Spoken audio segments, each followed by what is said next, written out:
Maayong buntag mga kaigsuonan. Happy Sabbath. Ang title sa akong story karon ang Ulahing Pipino. Mikuha si Sato og dako nga pipino gikan sa kamot sa iyang papa o gihatag sa iyang mama. Ibahin sa kaduha ang katunga iputos niyang panapton o ginipos. Ang laing katunga ibahin sa duha para kang Sato o kalita. Paspas ang pagkaon ni Sato. Tungod kay gutom na kaayo, wala siya gikaon. Sukad pa gahapon ug panihapon. Nausap nila. Silita, human niya tutuki, iya bahin, iya dayon kining gihurot o kaon. Mama, asa man ang usa ka bahin? Pangutana ni Sato. Akong gihipos kay aron ugma naa na pud mo'y makaon. Tubag sa ilang mama. Dili ba mo mukaon ni Papa? Iya na usab pangutana. Si Papa ug ako, dagko ng tawo kami. Makaagwanta nga dili makakaon. Kay kanino kay mga gagmay paman mo. Tubag sa mama. Ugma, naa na ba'y bugas nato ma? Ingon si Sato. Ang lawong sa ilang mama, subo kaayo o naniwang. Pag-ingon ang mama, humayan na daon tungod kay sa bagyo. Mga anak, wala na hibilin mga maayo, bisan sa atong mga silingan nga baryo o lungsod. Apan ugma, mangita na usab si Papa o pagkaon aron kamong makakaon. Sa madugay nga istorya nila, si Sato o Lita nakatulog sa pagkabuntag ni adto ikalit ug bangon si Sato. Mama, naay bugas sa atong sudlanan? Nakakita nako nga naay gibutang si Papa, tulo ka bag sa bugas. Syagit ni Sato, na wala nagtanggol lamang ikaw, tubag sa iyang mama. Nagsugod, naghila si Sato, igakos siya sa ilang mama. Apan nisamot hinuon siya og hila, og nakahila na pud ilang mama. Sa pagkataod-taod, nilili si Sato sa gawas.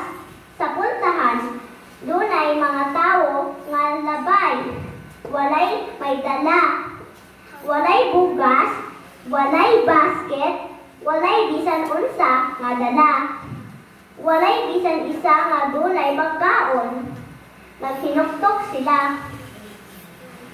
Sa pagkahapon, niabot ilang papa nga mingkoy. Wala gayud ko'y makita nga pagkaon.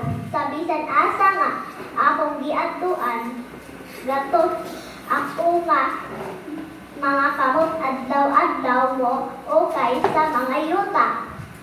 Apan swerte ko kay naay niturok nga pipino doon sa kahoy o walay nakakita. Gibahin sa ilang mama kini. Ang usa ka bahin gihipos ug ang usa ka bahin maoy gitunga o gipakaon kay Sato o kang Lita. Og nakatulog pa ka gabi ang ilang papa. Naghuna-huna og asa na asab siya mangitat pagkaon ugma. Tingali gatusan ka kilometro ang kalayo kung asa ta makakitag bugas. Apan luya naman ta aron mo adto pa. Ingon sa papa, unya minaw naman ang ilang balay. Og nadungog ni Sato ang dagbuok sa tiyan ni Lita. nihilak sa hilong si Sato. Naay problema ang among lugar na sa una, naay kalinaw o kalipay, ingon si Sato.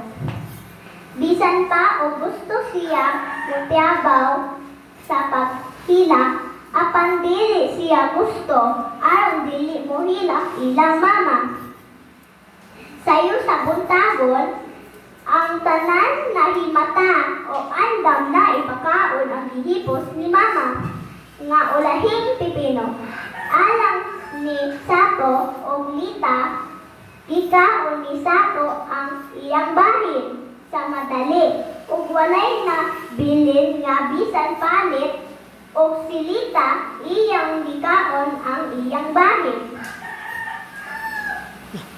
Sa pagkaudto, adunay tawo nga niabot tan-aw ni Sato. Tagalayo nga lugar kini. Panggawas kamong tanan, naami dala nga mga pagkaon, ingon ang tawo. Nigawas ang ilang papa ug ang uban pang mga papa. Una, tagaan kamo og igo sa inyong kinahanglan. Ayaw kamo kabalaka.